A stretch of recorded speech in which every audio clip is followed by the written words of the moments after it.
हरिद्वार में बैसाखी के गंगा स्नान पर उमड़ा आस्था का जन सैलाब। हर की पौड़ी पर स्नान करने पहुंच रहे श्रद्धालु, पुलिस ने सुरक्षा के किए पुख्ता इंतजाम।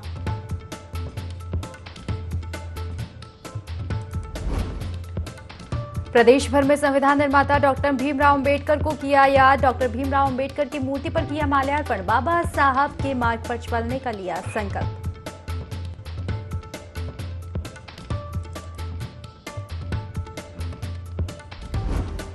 काशीपुर की समस्या को लेकर पूर्व सीएम रावत ने सरकार पर बोला हमला। 1 साल में थामी सरकार रही फेल, काशीपुर का विकास पूरी तरह रुका।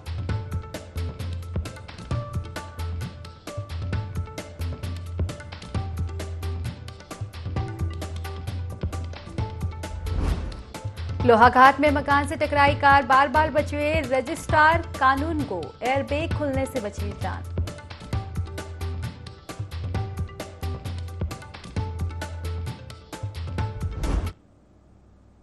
नमस्कार, स्वागत है आपका देवभूमि लाइव में और मैं हूं आपके साथ खुशी व्यास। तो चलिए रुक कर लेते हैं आज की खास खबरों की ओर। खटीमा के उधम सिंह नगर में बैसाखी के मेले का आयोजन किया जा रहा है, जिसमें सीएम धामी ने शिरकत की और मेले का शुभारंभ किया। इस दौरान सीएम धामी ने सभी को बैसाखी पर्व की बधाइयां दी। साथ ही मीडिया से चर्चा करते हुए बैसाखी का त्योहार विशेष महत्व रखता है, ऐसा उन्होंने कहा क्योंकि इसी दिन दशम गुरु गोविंद सिंह साहब ने खालसा पंथ की स्थापना की थी। साथ ही उन्होंने कहा कि यह खुशियों का पर्व है, जहां एक ओर समाज के सभी लोगों में प्रेम और भाईचारे की भावना को मजबूती प्रदान करता है, तो वहीं दूसरी ओर देश की तरक्की में योगदान देने का संकल्प लेने का भी प्रेरणा देता है।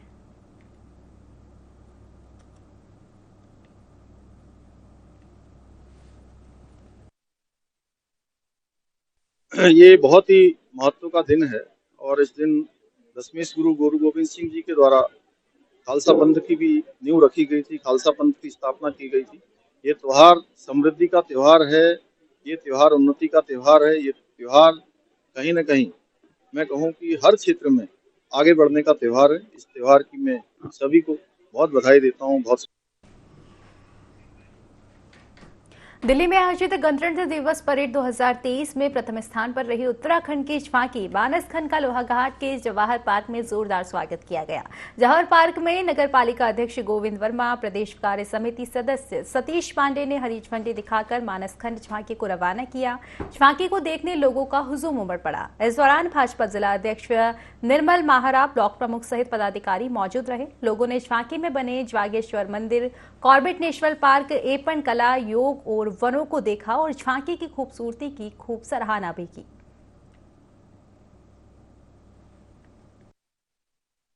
सौभाग्य की बात है और जो इस मानसखंड की झांकी को पूरे देश में प्रथम स्थान मिला, इस मानसखंड की झांकी को जो इसके पीछे की सोच थी आदरणीय यशस्वी मुख्यमंत्री, युवा मुख्यमंत्री पुष्कर सिंह धामी जी की थी कि ये मानसखंड की झांकी इस बार हमारे गणतंत्र दिवस में प्रतिभाग करे और ये प्रतिभाग हुआ और प्रथम स्थान इसलिए प्राप्त हुआ। हमारे गणतंत्र दिवस में हमारे प्राथमिकता जो मानसखंड है, हमारी संस्कृति है, इसने प्रथम स्थान प्राप्त किया। और झांकी चंपावत से होकर लोहाघाट से होकर पार्टी से होकर बाराकोट पूरे प्रदेश में जाएगी और अच्छा संदेश देके जाएगी।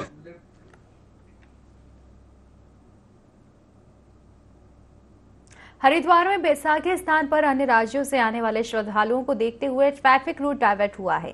4 सुपर जोन, 15 जोन और 39 सेक्टर में मेला क्षेत्र बांटा गया, जिसमें 1175 पुलिसकर्मी तैनात किए गए हैं। दिल्ली, गाजियाबाद, मेरठ, मुजफ्फरपुर के श्रद्धालु नारसन बॉर्डर होते हुए लक्सर से हरिद्वार बैरागी कैंप पहुंचेंगे। वाहनों को डाइवर्ट कर निर्धारित जगह पर ही पार्किंग की जाएगी। इसी के साथ आपको बता दें कि बैसाखी स्नान पर्व के चलते हाईवे पर भारी वाहन पूरी तरह से प्रतिबंधित रहेंगे।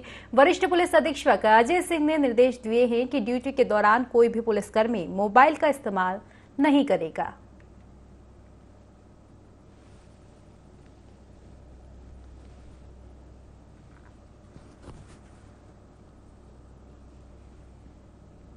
तो बैसाखी स्नान को लेकर जो है पूरी तैयारियां कर ली गई है। मेला क्षेत्र में 1175 पुलिसकर्मी की तैनाती की गई है।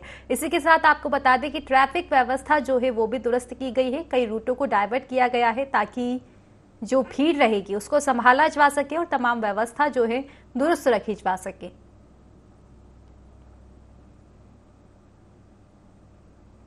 हरिद्वार में बैसाखी के गंगा स्नान पर हरिद्वार में श्रद्धालुओं की भीड़ उमड़ेगी। वैशाखी स्नान पर्व को लेकर पुलिस प्रशासन ने सुरक्षा के पुख्ता इंतजाम किए हैं।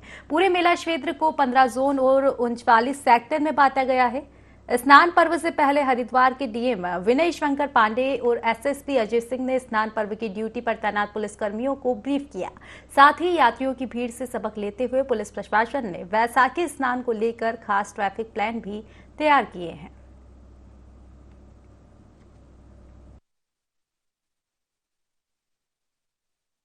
श्रद्धालु भी आते हैं और वीकेंड भी पड़ रहा है और साथ ही साथ अम्बेडकर जयंती भी है, तो काफ़ी सारे जुलूस भी हमारे शहर और देहात क्षेत्र में निकलेंगे। इसको देखते हुए जो लास्ट टाइम काफ़ी रश हुआ था इसको वीकेंड पर, इसको देखते हुए हमने एक वैकल्पिक मार्ग भी रखा है जो लक्सर क्षेत्र से अगर लगता है कि बहुत ज़्यादा यहाँ प्रेशर होता है तो उसको डाइवर्ट किया जाएगा।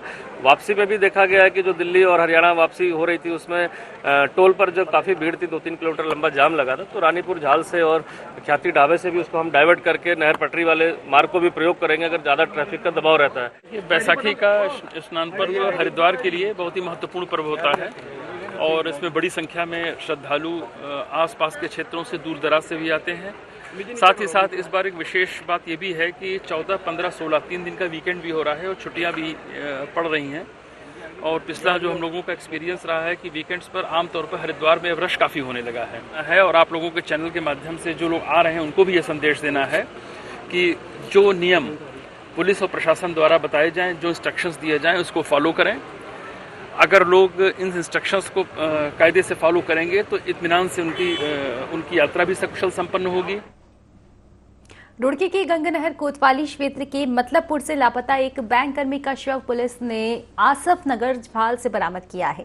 युवक पिछले 4 दिनों से लापता था। पुलिस ने शव को कब्जे में लेकर पोस्टमार्टम के लिए ऋषिकेश एम्स में भेज दिया है। वहीं परिजनों ने हत्या का आरोप लगाया है और कोतवाली पहुंचकर हंगामा भी किया। वहीं एसपी देहात स्वप्न किशोर सिंह का कहना है कि मामले की पुलिस छानबीन जो है लगातार कर रही है और जो भी दोषी पाया जाएगा उसके खिलाफ सख्त कार्रवाई की जाएगी।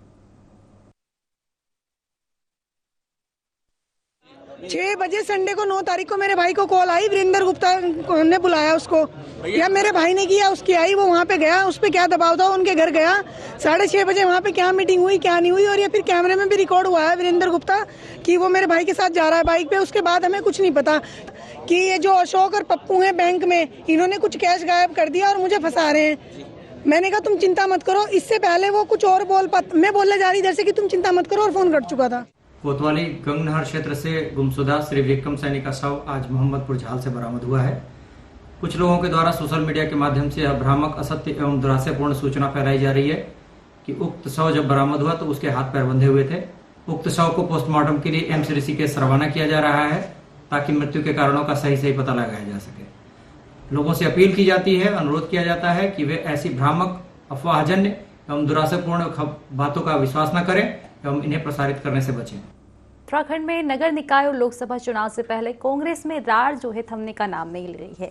प्रदेश संगठन और प्रभारी वरिष्ठ नेताओं के निशाने पर है। पार्टी में समन्वय बनाने और बढ़ते असंतोष को थमने को लेकर पार्टी हाईकमान की ओर से प्रदेश में जल्द ही पर्यवेक्षक भेजे जा सकते हैं। वहीं कांग्रेस के पूर्व प्रदेश अध्यक्ष प्रीतम सिंह ने कहा कि पीएल पुनिया को पर्यवेक्षक बनाया गया है, इसकी जानकारी उन्हें नहीं है। इसकी जानकारी संगठन को होगी, लेकिन अगर वह आते हैं तो उनका स्वागत है।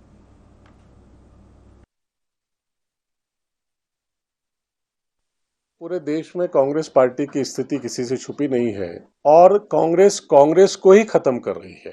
कांग्रेस के नेता कांग्रेस को ही खत्म करने में लगे हुए हैं। जनता ने तो कांग्रेस को नकार दिया है।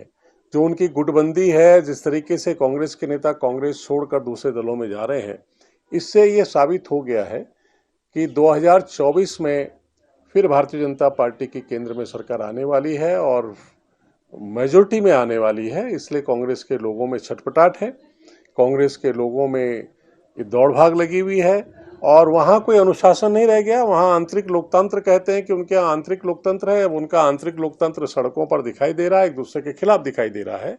जिस सरकार के समय ना स्मार्ट सिटी दिखाई दी, ना अमृत सिटी दिखाई दी, ना सांसदों ने जो गांव गोद लिए उसकी स्थिति दिखाई दी, अब 15 दिन रह करके क्या कर लेंगे?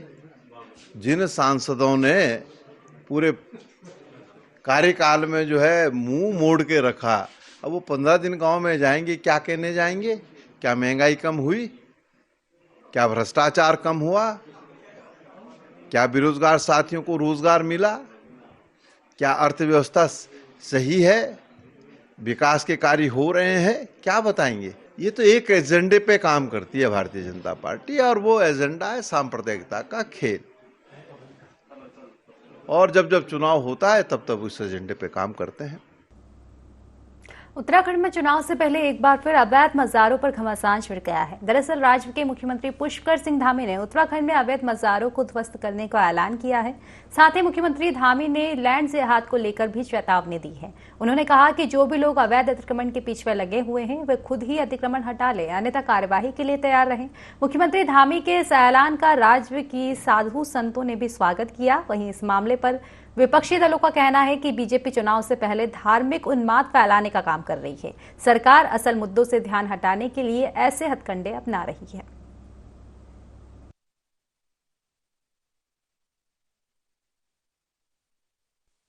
इस प्रदेश के अंदर 1000 से भी ज्यादा स्थान ऐसे निकले हैं जो अनावश्यक रूप से, जो अभी हमने चिन्हित किया है कि जगह जगह पर कहीं पर मजार बना दी गई है, कहीं पर कुछ और बना दिया है, लेकिन उसके नीचे खोजा जा रहा है तो कोई अवशेष नहीं मिल रहे। यहाँ जबरन रूप से कहीं पर कब्जा भी नहीं होने देंगे, कहीं पर लैंड जिहाद को भी आगे नहीं बढ़ने देंगे, क्योंकि हम कानून पर विश्वास रखने वाले हैं।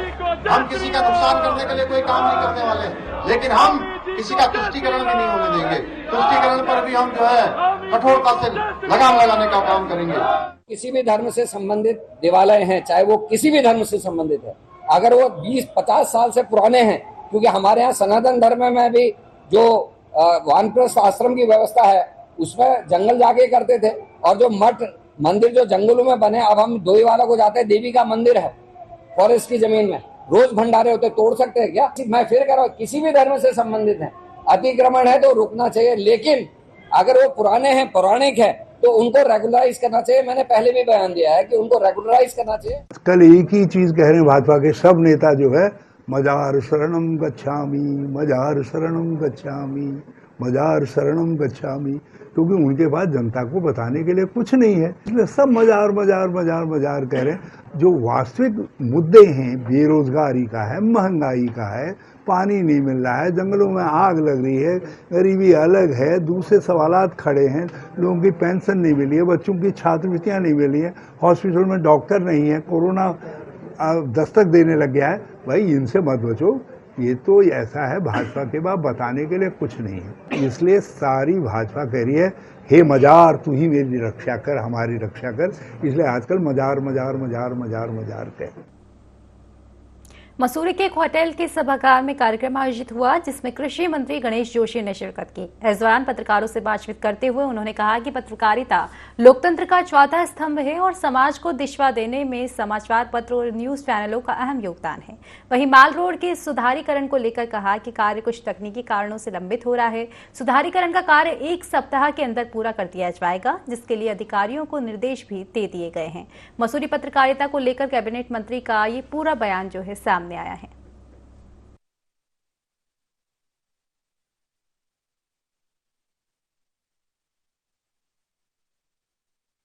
लोकतंत्र के चौथे स्तंभ पत्रकारिता का समाज के विकास में, देश के उत्थान में बहुत बड़ा योगदान है। आशीष जी द्वारा जो परीक्षांक यहाँ निकाला गया है, मैं उसके उज्जवल भविष्य की कामना करता हूँ। बीच में कुछ घटनाओं ने समाचार पत्रों की विश्वसनीयता को समाप्त किया है। मुझे पूरा भरोसा है कि आशीष जी एक नया आयाम स्थापित करेंगे और एक स्वस्थ पत्रकारिता का संदेश मसूरी से जाएगा, ऐसी मेरी शुभकामना है। तो ये नए एक साप्ताहिक समाचार पत्र का मसूरी से शुभारंभ हुआ है। मेरा आशीष है कि ये खूब फले फूले और निरंतरता के साथ आगे चले, और जो हमारे सामाजिक दायित्व हैं, जो सरोकार हैं सामाजिकता के, उनके पैमानों पर खरा उतरे और देश को, हमारे क्षेत्र को, मसूरी को एक दिशा और दशा उसकी ठीक करने में मददगार हो। क्योंकि यहाँ मसूरी ऐसा एक स्थान है जहाँ देश और दुनिया से लोग आते हैं, तो यहाँ की जो खबर है, यहाँ की जो बात है, यहाँ की जो देशना उस समाचार पत्र में प्रकाशित होती है, वो सर्वत्र और समग्र रूपेण पहुँचती है। तो आप सब लोगों को भी बहुत बधाई कि आपने एक अपने इसी क्रम में एक नया मील का पत्थर स्थापित किया, और खूब आप तरक्की करें। बस ये है कि जो पत्रकारिता का मूलभूत गुण है, निष्पक्षता और निर्भीकता, वो बनी रहे तो बहुत अच्छा होगा। लक्सर में एडवोकेट बार एसोसिएशन नामक अधिवक्ता संगठन ने भारत रत्न डॉक्टर भीमराव अंबेडकर की जयंती पर कार्यक्रम आयोजित किया। इस दौरान संगठन के पदाधिकारियों ने डॉक्टर भीमराव अंबेडकर की प्रतिमा के समक्ष पुष्प अर्पित किया। वहीं कार्यक्रम के दौरान लक्सर एडवोकेट बार एसोसिएशन के अध्यक्ष विकास पवार ने कहा कि संविधान सिर्फ मनुष्य के लिए नहीं बल्कि जीव जंतुओं के लिए भी निर्मित किया गया है। संविधान के तहत न्याय सुरक्षित है। इस दौरान कार्यक्रम में एडवोकेट बार एसोसिएशन के सचिव मुकेश सैनी समेत कई लोग मौजूद रहे।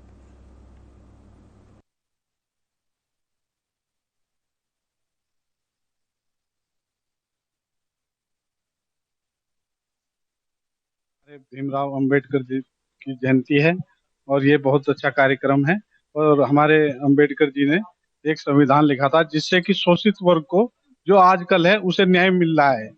ये और तो और हमारे जीव जंतुओं को भी न्याय संविधान की वजह से ही मिल रहा है। उन्होंने ऐसा काम करा है कि उसकी कोई तुलना हो ही नहीं सकती। तो हम इसके लिए मैं सभी को भीमराव अंबेडकर जी के उसमें सभी को जोशीमठ के गोविंद घाट में मौजूद गुरुद्वारा श्री हेमकुंड साहिब में पर्व के पहले ही बैसाखी बड़ी ही धूमधाम से मनाई गई। इस अवसर पर दिल्ली से बीबी मनजवीत कौर, सुरेंद्र सिंह काजवत्था सहित 418 इंडिपेंडेंट इंजीनियर और कई लोग गुरुद्वारा पहुंच गए और गुरुद्वारा में कई तरह के भजन कीर्तन कार्यक्रम में शामिल हुए। और गुरुद्वारा के मुख्य प्रबंधक सेवा सिंह ने कर्नल सुनील यादव और सभी लोगों को सिरोपा और स्मृति चिन्ह देकर सम्मानित किया। वहीं कार्यक्रम के बाद लंगर का भी आयोजन किया गया जिसमें लगभग 500 लोग प्रसाद ग्रहण करने पहुंच गए थे।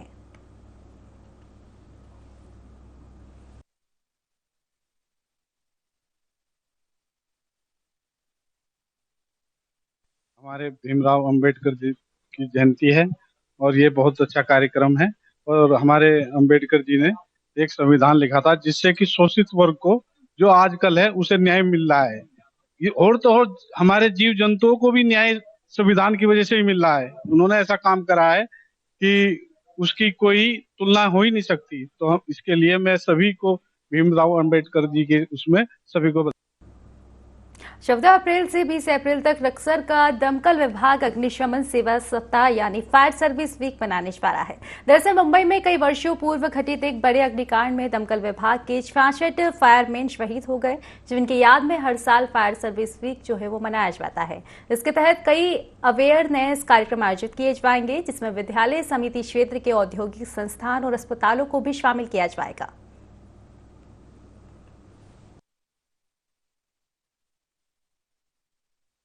ये हमारा 14 अप्रैल से 20 अप्रैल तक प्रत्येक वर्ष जो है ये फायर सर्विस वीक मनाया जाता है। ये जो है बॉम्बे में हमारा जो फायर सर्विस के कर्मचारी थे वो उसमें डक यार्ड में आग लगने से जो है 66 जो है फायरमैनों की उसमें मौत हो गई थी और वो शहीद हो गए थे। तो उनकी याद में प्रत्येक वर्ष हम लोग ये मनाते हैं और इसी के उपलक्ष्य में जो है आज जो है 14 अप्रैल को हम लोग जो है ये मना रहे हैं फायर सर्विस वीक। इसमें विभिन्न अवेयरनेस के कार्यक्रम हम लोग जो है रखेंगे जिसमें स्कूल्स वगैरह मेन टारगेट होंगे हमारे और इंडस्ट्री। तो उसमें प्रत्येक दिन का अलग अलग प्रोग्राम होगा और हम इन स्थलों पे जाके अवेयरनेस के प्रोग्राम। तो फिलहाल की खास खबरों में बस इतना ही। आप बने रहिए IND24 के साथ। नमस्कार।